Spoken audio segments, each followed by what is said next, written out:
гости, друзья, участники программы «Ты предприниматель», наши уважаемые эксперты, всем здравствуйте! Я приветствую вас на открытии 4-го регионального форума молодых предпринимателей Республики Коми. Напомню, что данный форум проводится в рамках реализации федеральной программы «Ты предприниматель» в Республике Коми, которая реализуется с 2010 года при поддержке Министерства экономического развития Российской Федерации и Федерального агентства по делам молодежи Российской Федерации. Для приветственного слова я приглашаю на панельную дискуссию заместителя председателя правительства Республики Коми, министра образования Республики Коми Наталью Алексеевну Михальченкову. Доброе утро, дорогие друзья. Я смотрю, у всех прекрасное настроение, полный зал, это на самом деле здорово. Позвольте от имени руководства Республики Коми, правительства Республики Коми приветствовать вас на форуме, финальном мероприятии федеральной программы «Ты предприниматель» в Республике Коми. Я категорически не согласна с тем, что подобные форумы должны открывать представители власти. Я считаю, что форум молодых предпринимателей, конечно, должны открывать молодые предприниматели, и я прежде всего приветствую всех вас, тех, кто не боится, берется, делает и получает результаты. Поэтому прошу эти аплодисменты именно для вас.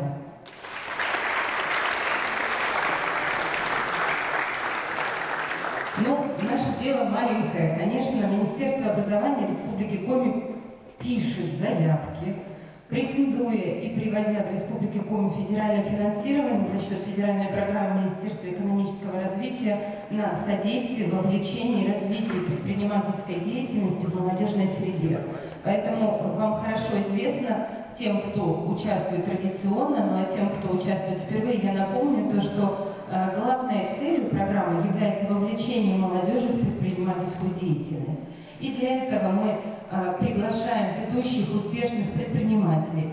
Для этого проводится большой комплекс образовательных мероприятий на базе вузов Республики Коми. Для этого совершаются выезды по курсам, как мы говорим, в Республике Коми, для того, чтобы во всех муниципальных образованиях эта возможность появилась, чтобы молодежь Республики Коми не боялась, а могла профессионально, получив необходимые знания по основам предпринимательской деятельности, попробовать себя. Который по своему роду деятельности, профессиональному занятию занимается именно поддержкой, в том числе и малого бизнеса. И для приветственного слова и в панельную дискуссию я приглашаю управляющего филиала ВТБ-24 в городе Сыктывкаре Максима Владимировича. Здравствуйте, дорогие друзья. Мне очень приятно видеть здесь массу молодых и пока еще незнакомых лиц. И я очень рад, что на сегодняшнем форуме присутствуют люди, которые стоят у истоков предпринимательства Республики Коми. Почему-то они сосредоточились с левой стороны.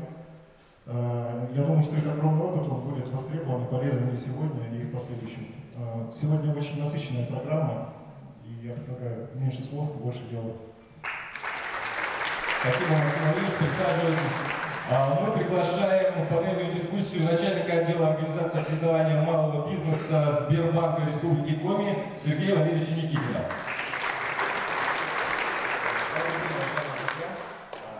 Очень рад, что в выходной день удалось собрать такую большую аудиторию. Спасибо всем, кто пришел, спасибо молодым предпринимателям, спасибо почетным экспертам. От себя хочу сказать, что Сбербанк России очень много сил и внимания тратит на развитие предпринимательства, на поддержку.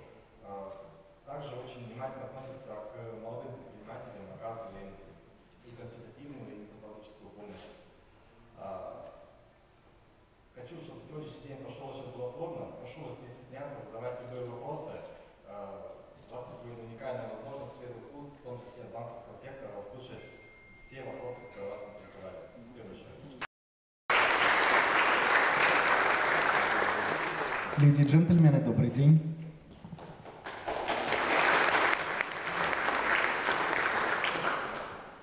Я рад видеть, что достаточно много молодых людей в вашем городе, ну и не только в вашем городе, я знаю, что здесь есть люди, которые приехали из других городов, других регионов Республики Коми. Рад видеть людей, которые действительно в выходной день решили, что лучше пойти за знаниями, чем пойти развлекаться. Я рад видеть людей, которые либо уже вошли вот в те 3% населения России, которые не ждет, что им даст денег государство, не ждет, что им даст денег наниматель, а сами решили заработать деньги для себя и для других. И я считаю, что это верный путь, что, наверное, лучшее, что можно делать, если вы хотите изменить свою жизнь, жизнь своих близких, а в перспективе, может быть, изменить мир, лучшее, конечно, это заняться бизнесом. Рад видеть вас.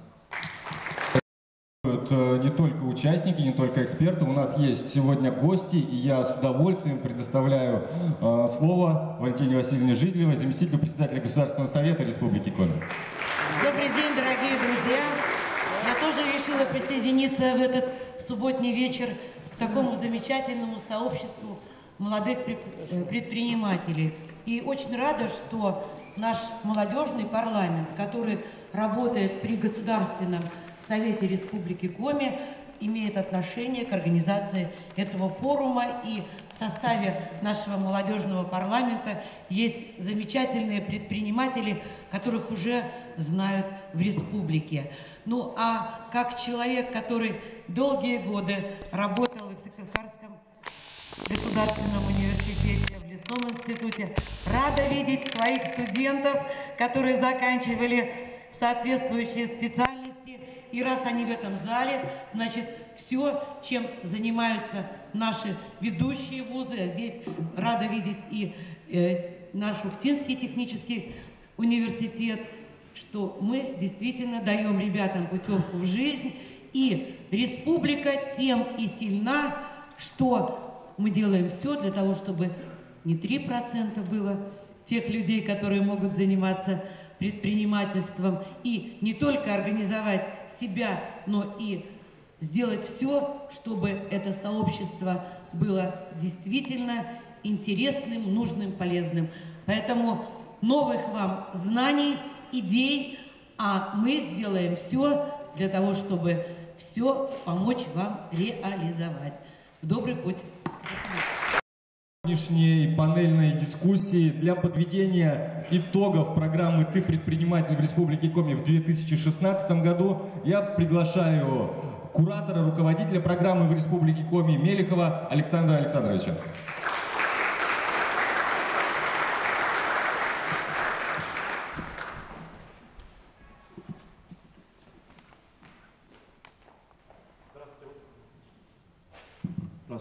Здравствуйте, уважаемые коллеги. Очень приятно видеть, что зал полный, что все хотят получать знания, все хотят идти вперед и хотят создавать свою жизнь иначе, войти в состав предпринимателей и менять мир к лучшему.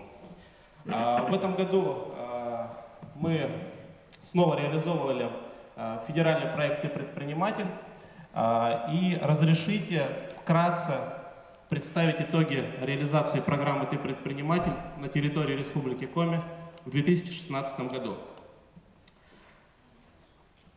Так, презентацию можно?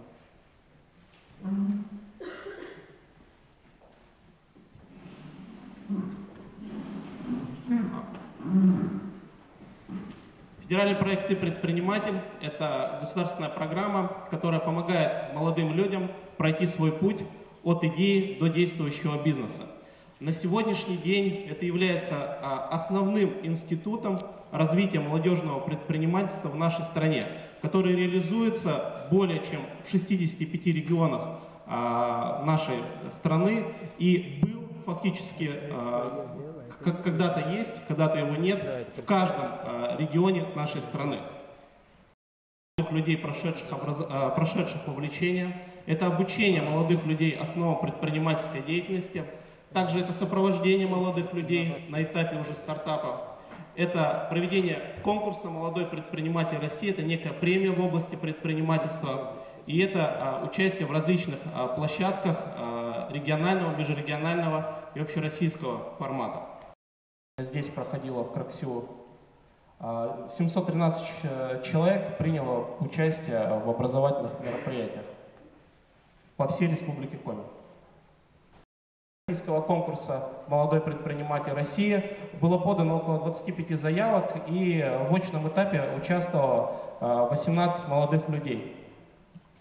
Значит, победу одержало 4 человека по каждой номинации. Первое место занял Пилюк Рустам Владимирович, компания «Бацель». Номинация «Открытие года». Номинации «Производство года» Глызин Вячеслав Григорьевич, производство строительная фирма «Джекер», производство арболита и строительство домов он занимается. Номинация «Работодатель года» Беляев Алексей Олегович, у него центр контурного макияжа «Эксклюзив» как работодатель года. Номинация «Социальный бизнес» Трусагина Светлана Александровна, семейный центр Крохотуля. Она также стала победителем в конкурсе «Лучший социальный проект», который проходил здесь буквально 2-3 дня назад. Все участники в понедельник едут в Москву, чтобы участвовать. То есть 26 декабря будет в Москве проходить всероссийский этап конкурса, уже финал. И все эти 4 человека поедут для участия в всероссийском этапе. Бесплатно, он получит ее. Это в планах, то есть это будет реализовано. Мы шли к этому давно, то есть сейчас практически все сделано. Осталось только запустить этот проект, он будет запущен. Ну, в принципе, все. Друзья, я очень благодарен, что сегодня пришло столько людей. Значит, вы на самом деле заинтересованы в том, чтобы развивать себя, развивать общество. Но если вы развиваете общество, то есть развивается экономика, это к предпринимательству относится. И главный слоган программы «Реализуйте свои мечты, а не чужие».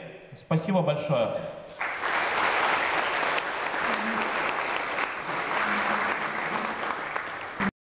В принципе, наверное, мы форум молодых предпринимателей считаем открытым. И, как вы знаете, у нас проходила школа молодого предпринимателя 4-недельная. И по итогам этой программы участники писали свои бизнес-проекты, которые представили членам экспертной комиссии 20 и 21 декабря. По итогам было определено 2 победителя, которые получат сертификат на развитие бизнеса. Всего было 11 проектов, все проекты очень интересные. Я думаю, некоторые проекты даже нуждаются в инвестициях, потому что там той суммы, которую мы будем давать, этого недостаточно будет. Я думаю, возможно, здесь из сидящих в зале есть люди с большим капиталом, с инвестициями, которые заинтересуются этим проектом. И для награждения, опять потревожу, приглашается заместитель председателя правительства Республики Коми, министр образования Республики Коми Наталья Алексеевна Михальченкова.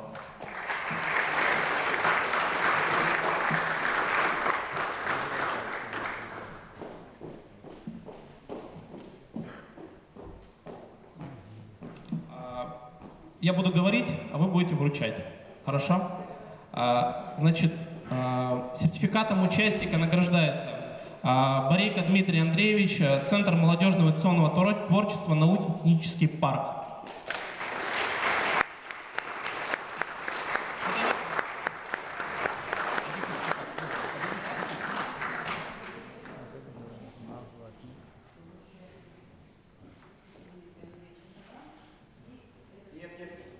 Нет. Это в конце.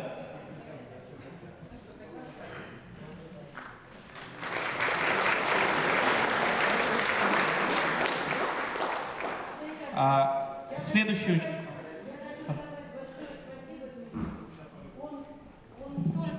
Он не только сам этим занимается. Но вот когда мы столкнулись, что его идеи могут быть реализованы и молодыми предпринимателями, ребятами, студентами в Сыктывкаре, вы знаете, он ни на минуту не задумался и все свои бизнес-проекты передал мне, для того, чтобы я действительно смогла это тиражировать с теми ребятами, которые захотят заниматься предпринимательством. Вообще, это уникальная ситуация, когда у нас такие молодые предприниматели, которые не только сами это делают, но и помогают практически тем, кто вот такие же, как они. Мы, казалось бы, все говорим, там, конкуренция, но если у нас это есть, значит, золотые все здесь, кто сегодня. Тебе большое спасибо. Гордиенко Екатерина Валерьевна, детская досуговая комната.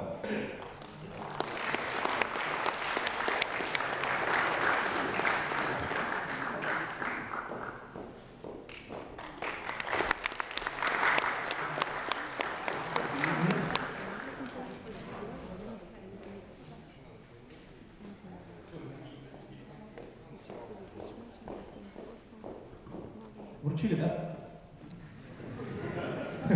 А следующий участник Демина Светлана Алексеевна, Центр бизнес-обучения.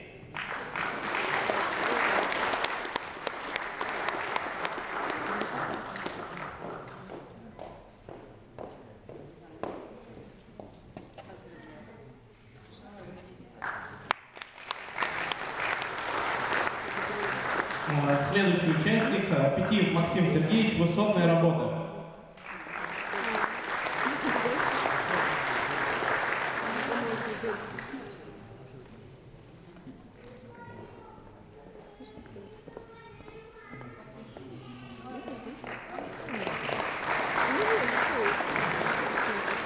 Следующий участник Серебренникова Ирина Александровна, лаборатория красоты. Нет.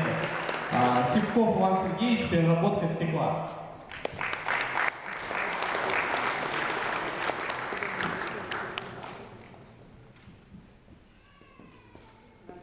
Готовится Шильников Денис Владимирович, производство мебели, сувениров. Есть?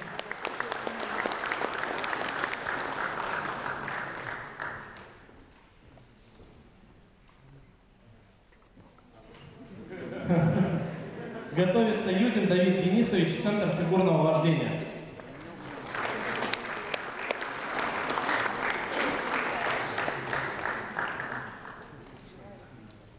Да-да-да-да.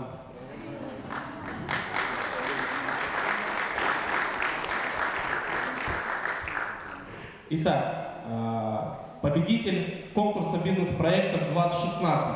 Матюшев Юрий Федорович, детская семейная фотография. Громче!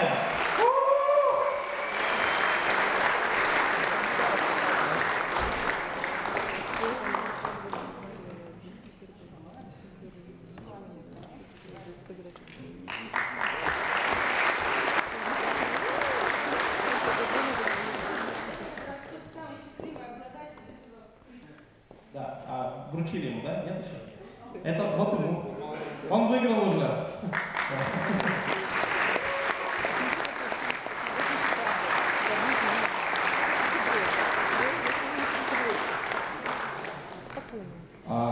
И вот отдельно хочу сказать про этого человека.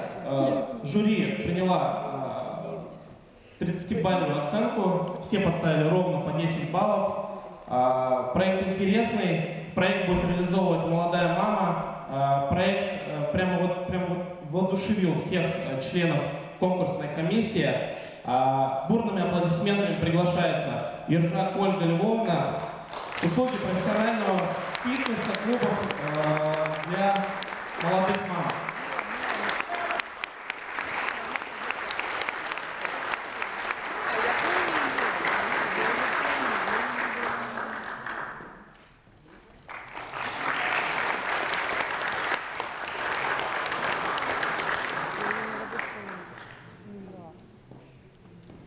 Всем спасибо. Закончилось. Разрешите представить следующую повестку дня.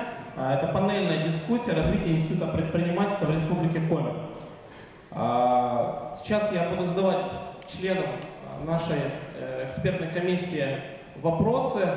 Также в конце, после того, как они ответят, каждый желающий из зала может задать вопрос, который его больше всего интересует в плане развития малого и среднего бизнеса. Первый вопрос Натальи Алексеевны Михальченковой. Предприниматели становятся более грамотными, у них появляется больше информации и возможностей принятия этой информации.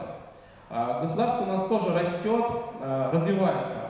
На этом фоне увеличится количество предложений по государственным заказам и закупкам.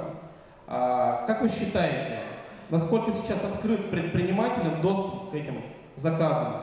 и как, на наш взгляд, в дальнейшем будет развиваться эта отрасль в пользу предпринимателей? Спасибо, Александр. Классный вопрос. Я на самом деле курирую сферу социальной политики в правительстве республики.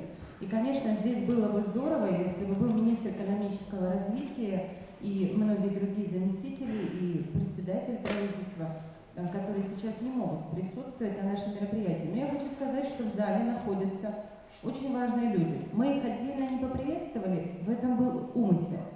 Потому как в зале присутствуют руководители и заместители руководителей администрации муниципальных образований Республики Коми, курирующие социальный блок. Я хочу, чтобы мы их поприветствовали наконец-то.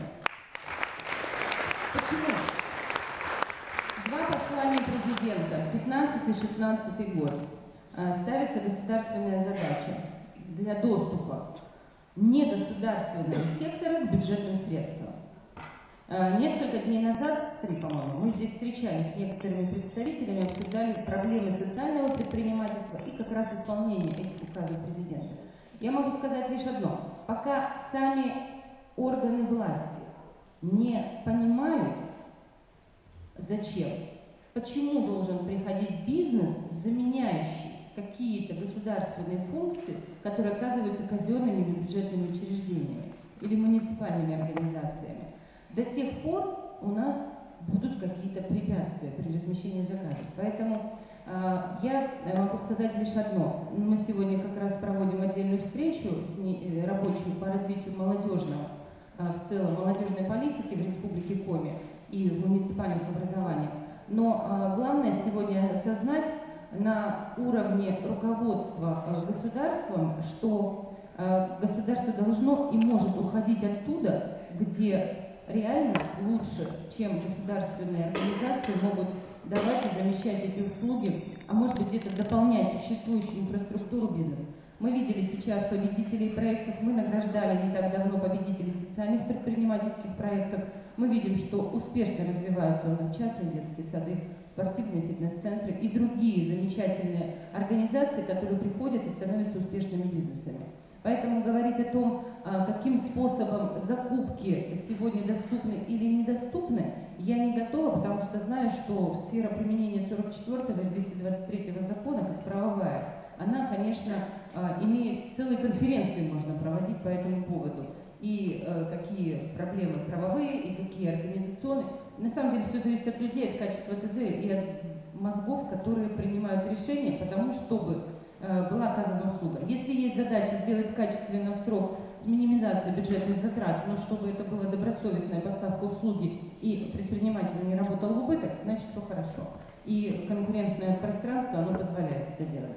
В целом задача гораздо шире, оценить, в каких сферах не должно быть государства, и пустить туда бизнес, создав для этого соответствующие условия. Где-то бизнес, а где-то некоммерческие организации, которые тоже могут заниматься предпринимательской деятельностью. Вот, собственно, все. Спасибо. Вопрос нашему зарубежному эксперту Александру Левитасу. В общем, на российском рынке сейчас появляется очень много образовательных услуг по развитию бизнеса и старта бизнеса. Вот как профильтровать те предложения, которые некачественные, а просто хотят выкачать деньги с предпринимателя, не давая полезную информацию? Во-первых, я человек, так сказать, старой школы. Я считаю, что основным каналом для получения знаний все-таки должны являться книги. Ну, все очень просто. Скажем, в моих книгах, девушка в волоске, вообще могу попросить вас мои книги мне передать сюда. Спасибо.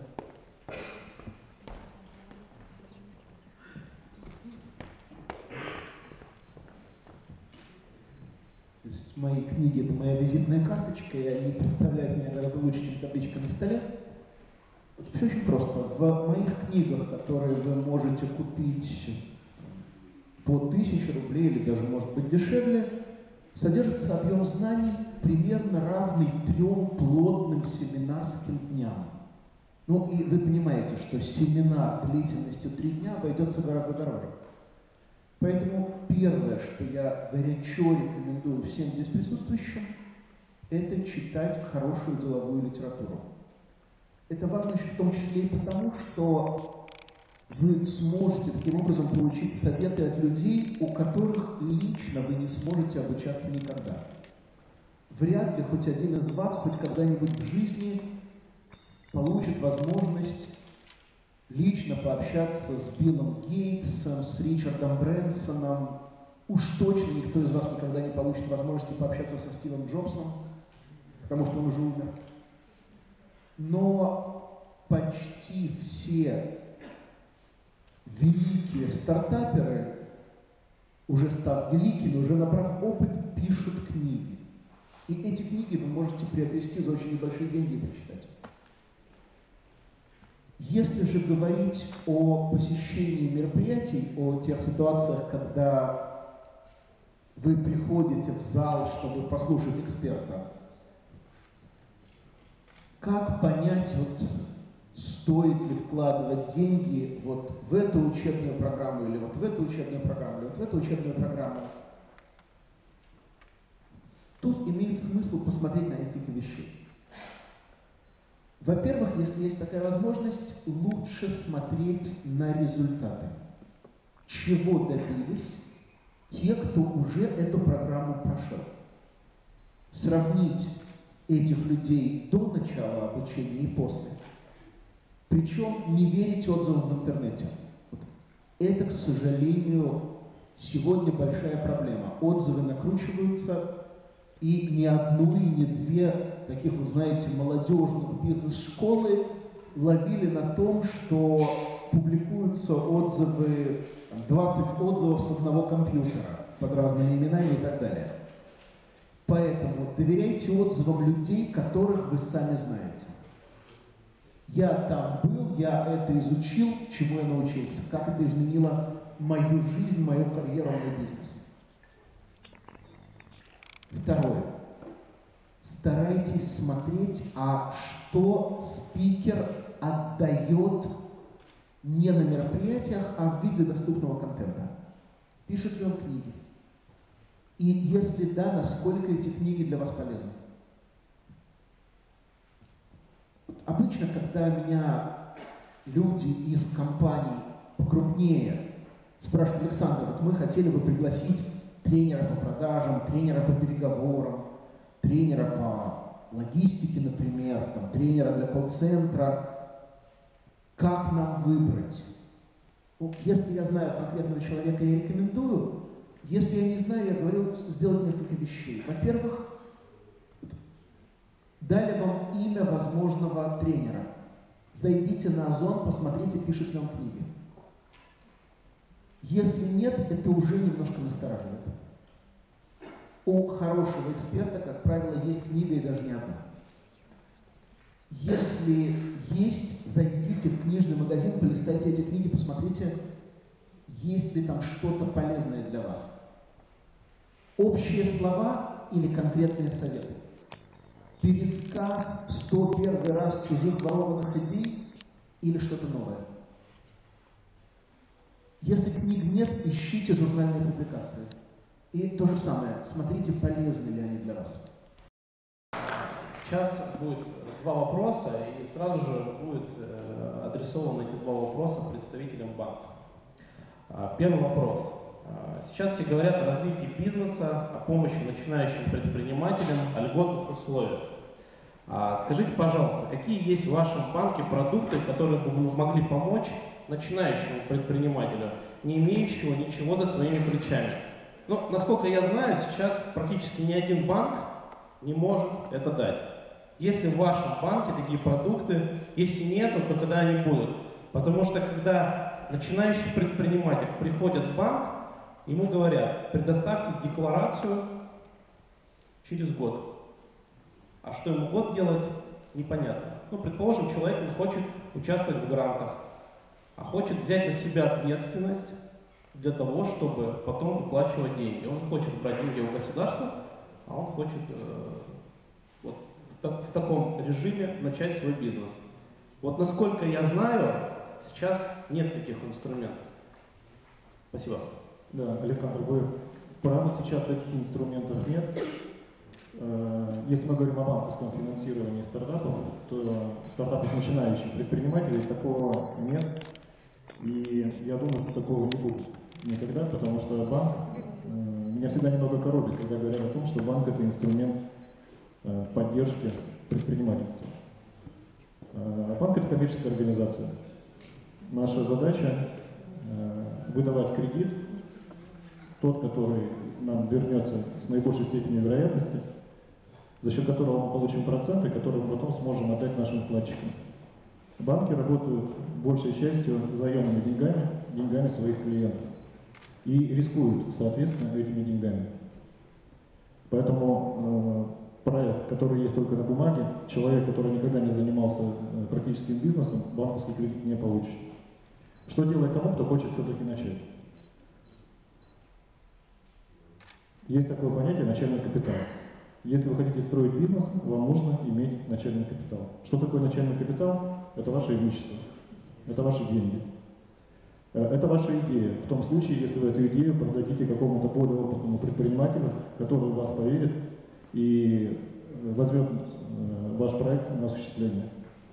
У нас есть масса предпринимателей и в Сыктывкаре, и в Республике Коми, и в России, у которых есть деньги, у которых есть колоссальный опыт, есть колоссальные знания. И почему бы не поделиться своими мыслями, своими проектами, получить необходимый опыт, заработать начальные деньги, пройти те самые 6 месяцев, год, которые необходимы для того, чтобы предоставить банку финансовую документацию, подтверждающую твою платежеспособность. После этого пройти банк, я вас уверяю, любой банк будет за такого клиента бороться. Мы выдаем в квартал порядка 200 миллионов рублей кредитов предпринимателям. Наши коллеги выдают, я думаю, в 5-7 раз больше. И мы выдавали бы с удовольствием большие деньги, потому что чем больше мы выдаем хорошим клиентам, тем больше мы зарабатываем. Спасибо. Я думаю, ответ исчерпывающий. Вы то же самое скажете, или вы что-то новое внесли? Давайте. Сначала я прокомментирую слайд, лозунг, который у вас указан. Реализуй свои мечты, не чужие. От себя добавлю, ребята, если вы сможете реализовать свои мечты, при этом реализовав чужие, вы станете мега крутыми предпринимателями. Задумайтесь об этом, пожалуйста. Я имею в виду мечты ваших будущих клиентов, покупателей услуг, товаров. Теперь непосредственно к вопросу ответ. Говорить о том, что у нас есть кредитные продукты для стартаперов, я повторю слова своего коллеги, Сбербанк сегодня не располагает кредитными продуктами, которые могут помочь построить бизнес с нуля. В тот же момент современный банкинг – это не только кредитные продукты. Сбербанк, как и группа компаний ВТБ, дает много других услуг. Это и доступ к площадке госконтрактов, Сбербанк ЛТ. Это транзакционные продукты. Это площадка, где можно заключать договоры в электронном виде, сдавать отчетность налоговую. Все это в совокупности помогает построить ваш бизнес в будущее, но пока без кредитных продуктов. В перспективе через полгода, через год, когда вы можете, с одной стороны, предоставить банку финансовую отчетность, которая подтвердит вашу платежеспособность, что для нас очень важно. И более, что на самом деле еще важнее, доказать то, что вы можете работать, можете управлять бизнесом, находить нужные коммуникации, удовлетворять потребности клиента вашими продуктами. Вот тогда банк готов будет подхватывать вас и финансировать уже расширение производства. У нас есть очень много примеров, когда люди ставили на кон все, продавая свое имущество, квартиру, открывая бизнес, и сегодня они являются успешными предпринимателями в Республике Коми. Поэтому, если вы готовы рискнуть, вот первые полгода-год – это как раз тот срок, чтобы доказать потребителям, чтобы доказать финансовым компаниям то, что ваш бизнес будет успешно развиваться и будет расти дальше. Поэтому желаю вам успехов в этом плане, и мы готовы вас финансировать кредитными продуктами после этого периода времени. До этого времени готовы представлять полный спектр банковских услуг. Спасибо. Спасибо. Значит, На самом деле, Ну, как вы знаете, я специалист по партизанскому маркетингу, по способам развития бизнеса на малых бюджетах. И тут я, конечно, хочу сказать, что сегодня, в 2016 году, не так важны, даже 5-7 лет назад. Огромное количество вещей можно получить сегодня за совсем небольшие деньги. Например, если мы говорим про привлечение клиентов, то когда-то, чтобы сделать нормальный сайт, нужно было ну минимум 100 тысяч рублей. Сегодня есть соцсети, которые бесплатные. Есть конструкторы сайтов, конструкторы лендингов, которые стоят в пределах нескольких сотен рублей в месяц. То есть задумайтесь, сегодня вы можете иметь профессионально сделанный сайт, тратя на него в месяц стоимость кофе с пирожным в кафе «Шоколадница». Есть много инструментов малобюджетной рекламы в интернете. Есть много инструментов малобюджетной рекламы традиционной, и об этом я рассказываю в своих книгах и на своих семинарах. Если вам нужно сложное, дорогостоящее оборудование, подумайте, сегодня очень легко передать производство на аутсорсинг. И вам не нужно иметь ни своего помещения, ни своего оборудования, ни своего персонала. Вы можете просто заказать то, что вам нужно произвести, причем заказывать небольшими партиями, и это позволяет не вкладывать деньги ни в производство, ни в товарный запас. Огромное количество проблем сегодня решаются таким вот образом. Например, несколько дней назад я ужинал с Дмитрием Огороновым. Вот, господа, кто знает Дмитрия Огоронова, помашите рукой. Окей, кто читает журнал «Хакер»? Кто читает журнал «Свой бизнес»? Вот это его проекты.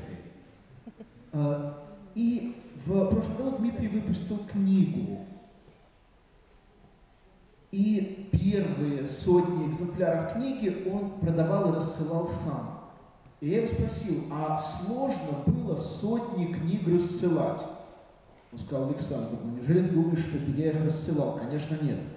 Я нашел интернет-магазин, у которого хорошая служба доставки, и я просто отдал им эти книги, и я сказал, я буду присылать вам адреса, а вы их отправляете.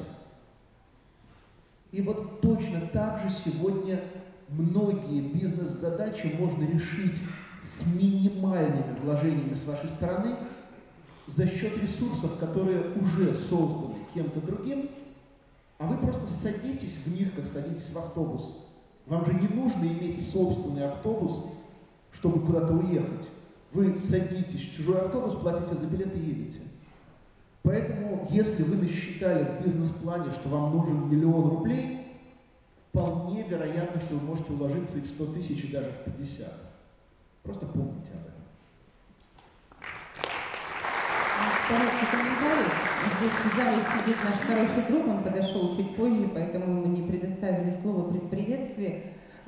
Виктор Владимирович Филипчук, представитель Фонда содействия развития малых форм предприятий в научно-техническом стиле.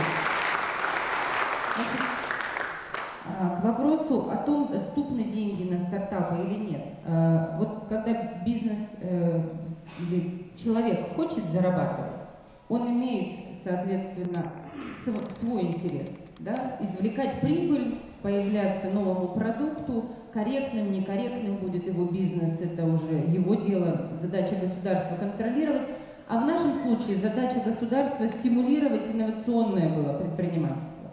Теперь предпринимательство в социальной сфере, предпринимательство в молодежной среде. И вот тогда, когда интересы совпадают, если государство сегодня говорит: дорогие друзья, давайте мы будем все-таки на инновационные рельсы переводить те решения, в том числе предпринимательские инициативы, в том числе продукты, которые мы можем дать, или часть процессов производственных, в которых мы можем принять участие, тогда на это принимаются государственные решения и организуется работа так называемых институтов развития. Вот на стартап в сфере инновационного предпринимательства деньги лежат. Приходите, вот человек расскажет где. По 500 тысяч можно брать, по 1 миллиону на инновационное предприятие, по 3 на другие проекты. Поэтому для этого не нужно идти, например, в банк. Вместе с тем, буквально несколько недель назад в ОСИ «Точки кипения» собирали проектные команды руководства регионов.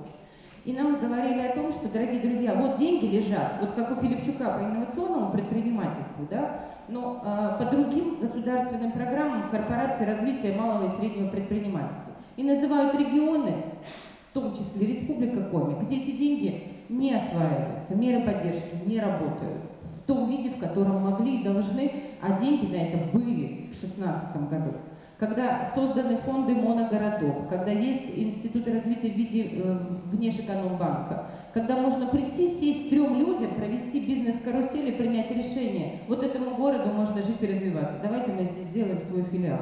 Или свое производство вынесем, потому что здесь есть социальная инфраструктура. И вот подобные решения, когда они уже есть на федеральном уровне, они в силу отсутствия нормальной, прозрачной, доступной информации, доступности этой меры для сидящих в этом зале, имеют препятствия. Поэтому нам, по крайней мере, там сказали, что мы приняли решение о том, что государство не справляется с задачей оказания мер поддержки. И ведутся сейчас консультации как раз с кредитно-финансовыми учреждениями в виде банков, для того, чтобы они стали операторами мер государственной поддержки. Первое, с точки зрения совокупности представления информации, потому что министерство и администрация с этим не справляются и не могут быть корректными операторами. Во-вторых, корпорации малого и среднего предпринимательства, они как бы идут тоже на риски прямого сегодня доступного механизма поддержки. Поэтому я думаю, что нам в 2017 году что-нибудь светит и ожидается с точки зрения снятия административных барьеров для участия в тех государственных мероприятиях поддержки инновационного или предпринимательства в социальной сфере, или промышленного развития, потому что это тоже отдельный фактор, если мы становимся его сегментом и работаем на государственную задачу, интересы частного бизнеса и государства соотносятся, значит, надо искать, где на это кто что предоставляет. Я все-таки призываю не только через банки искать деньги. Спасибо, понятно. Банк, хотел бы задать вопрос. Вот даже ближайшие соседи Финляндии кредит дают по 3%, а у нас даже 10 нету и говорят, что это супер выгодно. Когда планируется кредиты давать вот такие проценты?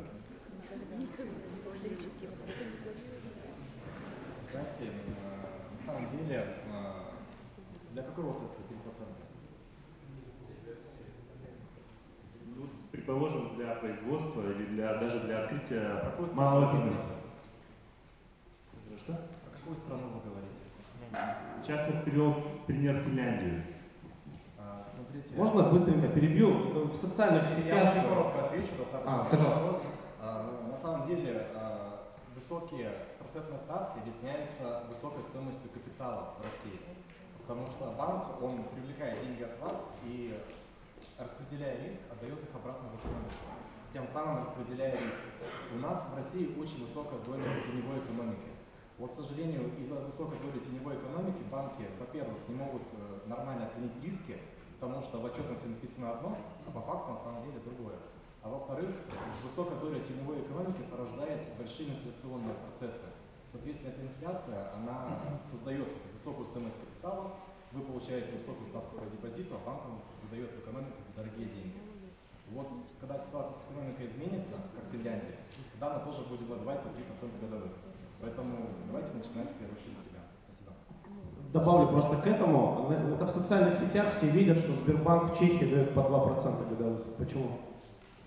Сбербанк в Чехии привлекает вклады под меньше 2% годовых. И если придерживаться правилам Европейского центрального банка, мы не можем фондирование с России привлекать в Европейский банк. У нас Европейский банк сам себя фондирует за счет вкладов населения. Спасибо. Еще вопросы?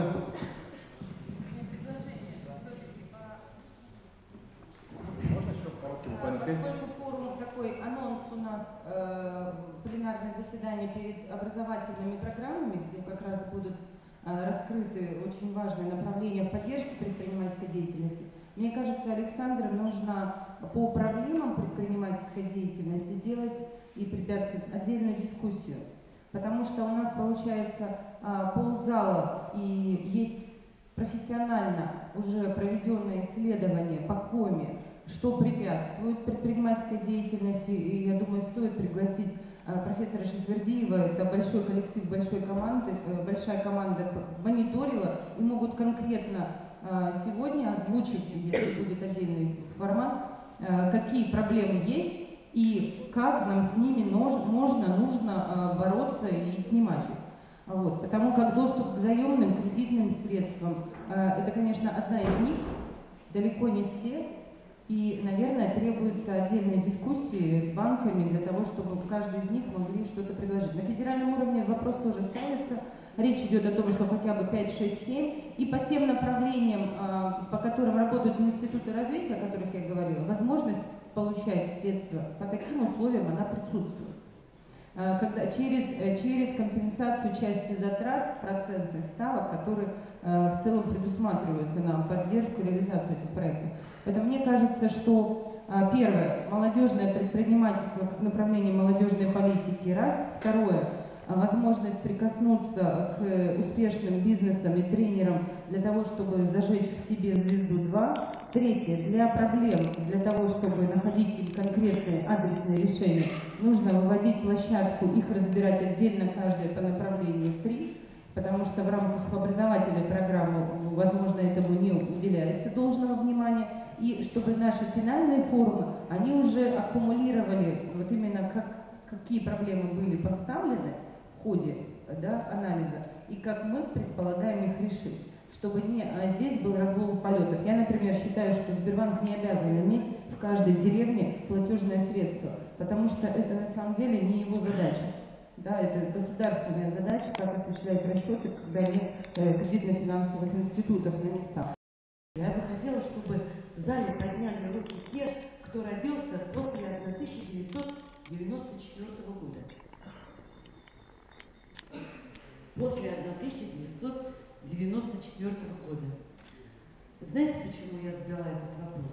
Я сейчас пыталась найти в интернете, когда состоялся вообще в Республике Коми первый съезд предпринимателей. Вот второй съезд, точно знаю, я была на нем, это был 1999 год. А как будто бы 1994 это первый съезд, там они по-разному назывались, и отчеты. То есть почти половина зала, да, родились уже тогда, когда предпринимательство вошло определенно в обиход нашей жизни и стало формироваться. И вот эта половина и задавала больше всего вопросов, потому что для них это само собой разумеющееся, что мы живем в обществе, в котором развивается предпринимательство.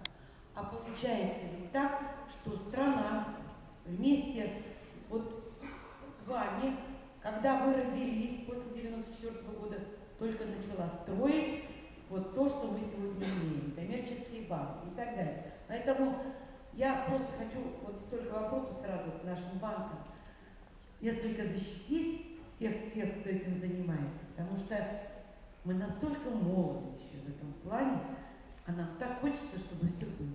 Вот мы вместе с вами все это и выстроим. Спасибо. Спасибо большое. Это человек, который отвечал за все процессы практически в нашей программе. Это Виктор Ильин. Виктор. Вячеслав Лобаев. И много-много других людей. Это около 15 человек, целая команда, которая старалась для вас и хотела сделать, скажем, вашу жизнь лучше, в пользу предпринимательства. Далее, у нас 30-минутный перерыв, кофе-брейк, он будет проходить на 3-м этаже.